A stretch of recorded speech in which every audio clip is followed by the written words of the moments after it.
All right, so I don't know what happened there. We'll continue back up with my thoughts after 4 weeks of being in the Philippines, which is 1 month. I was getting to talk about the phone cut out, so I don't know what went on there because I'm going up the mountain or out of load, even though I shouldn't need it to do a video.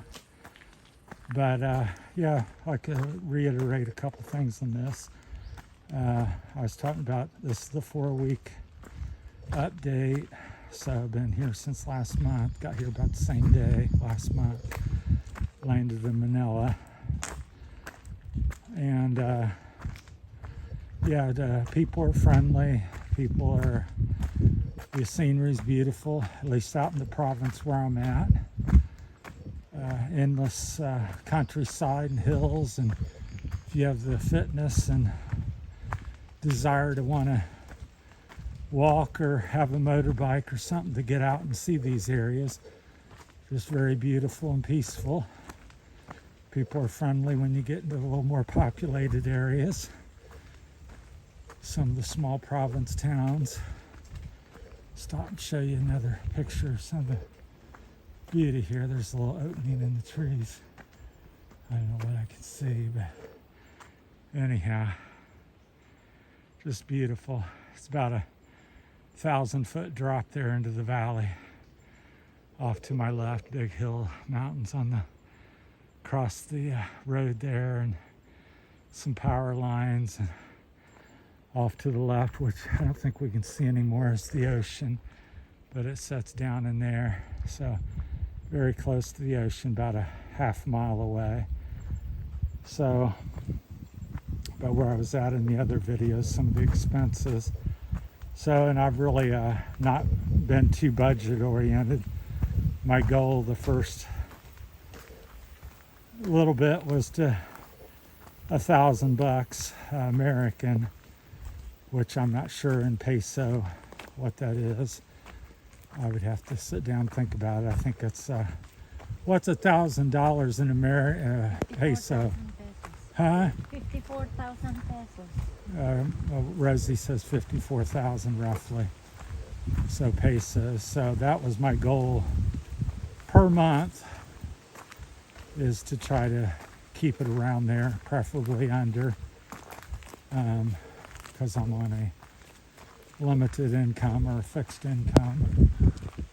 So the first month, I would say I'd safely hit that. I'm around 750 to 1,000. Like I said, I didn't scrutinize every dollar or penny, but I would say it's safe to say I was 1,000 or less, and a minimum 750.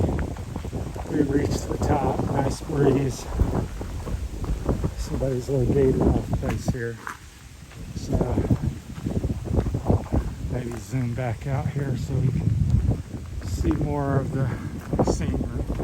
I had it zoomed in, so everything is so open out on the other side, so now you're seeing it more like I see it. So, but for the price, that was a stay at a hotel, a couple stays at the hotel, which is $30-$40 a piece in American money. We went up to the Gigantes Islands, stayed at a resort for 3 days, 2 nights. Two boat tours, as we did some of the islands twice and hit a couple other new ones, so we did them back to back. So that was approximately 2,000 pesos per boat. So I think that's, if my math's correct, about $50. So we didn't really, probably could have got something cheaper possibly, but I wasn't overly worried about it at the time. So, but all total last month, like I said, with all the little extras and stuff, we hired an attorney. That was $40. We just pretty much did what we wanted to do. Rides into town, Iloilo, ate where we wanted to eat. But we, like I said, have a house here and stayed in that, so we really don't have no house payment. just electric and the normal type of things that you'd be paying for a house out here. So that makes it kind of nice. So I would say a budget for the Philippines would be, if you want to really, not have much transportation, and you want to, and you're in the province, you could probably live, $500-ish. If you go out 2 or 3 days a week and do what we do, 1,000, 1,500.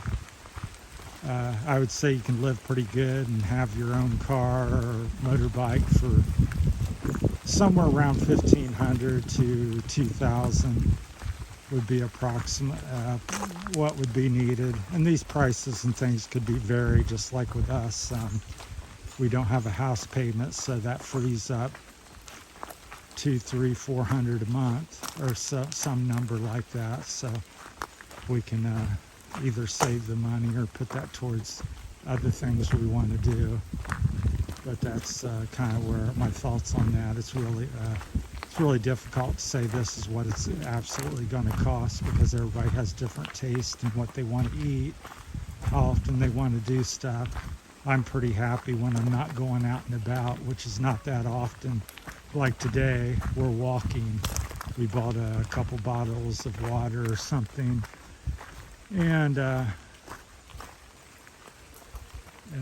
that's our expense. We might get a little ice cream or something, so we might spend 300 or 400 pesos or something today, because we're simply going for a hike, and that's going to take 4 hours of our, at least 4 to 6 hours of our day. And so if you enjoy that activity, then you're going to save a lot more money than running around town and paying jeepneys and trike riders to do this and that for you. So even though that's not too terribly expensive, I think the bus rides are the cheaper ones typically, but they're a little more restrictive because they just go stay on the main road. The little trike riders will zip you up and down places that the bus won't go. So they all have their place and purpose. But overall, I'm still adjusting, which I expected, and to the culture and all various things that I've talked about, and there's all kinds of stuff I'm leaving out, but still haven't made a bunch of friends where you hang out and have hiking buddies or motorcycle buddies still. And I hadn't gotten a motorcycle yet. I'm debating, and it's been difficult to get information, because what's in America is not necessarily readily available here. I'll tell you a little story about what's going on with that. I'll go and I go, like for instance, back in America, Suzuki DRZ 400S. It's pretty common in every dealership and all over the place. So I said, well, that's a good bike because I'm familiar with it. And I go in and don't have that, can't get that. Here in big bike, we have little bike. So that's the kind of back and forth you go. So I go to a big bike Suzuki dealer. I said, do you have the 400? No, we have a 200 or something. And they go, that's a big bike. And so yeah, 300, 400 cc is considered a big bike. So there's like big bike dealers and little bike dealers and all kinds of things I don't fully understand. But so between all that, I've been looking for the last 2 or 3 weeks to possibly get some sort of motorcycle, see if I can still ride. It's been about 8 or 10 years, but overall, the overall impression of everything here so far has been, I would say, on the positive side. It's a learning curve, and I'm on the beginning of the curve, so I think it's going to take me 1, 2, 3 years to really acclimate to the just how everything is, the people, and just socially, and where to go and what to do and stuff like that. So because here in the province and on Visayas Islands, people, not everybody is real fluid in English. Everybody understands some, but for the most part, it's not real easy to have a good conversation with most people. I would say that I've met.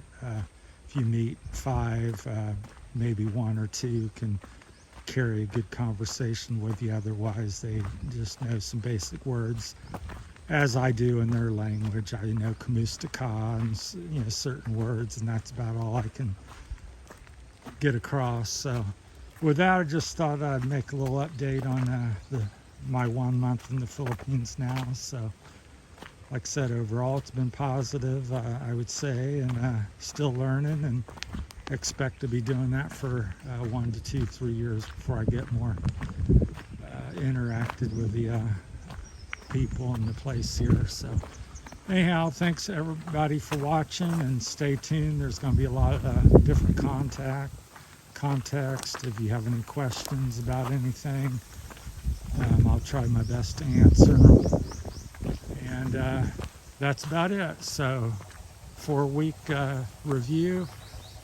That's it from Terry and Rosie. There's Rosie, and we'll talk to you later. She says bye.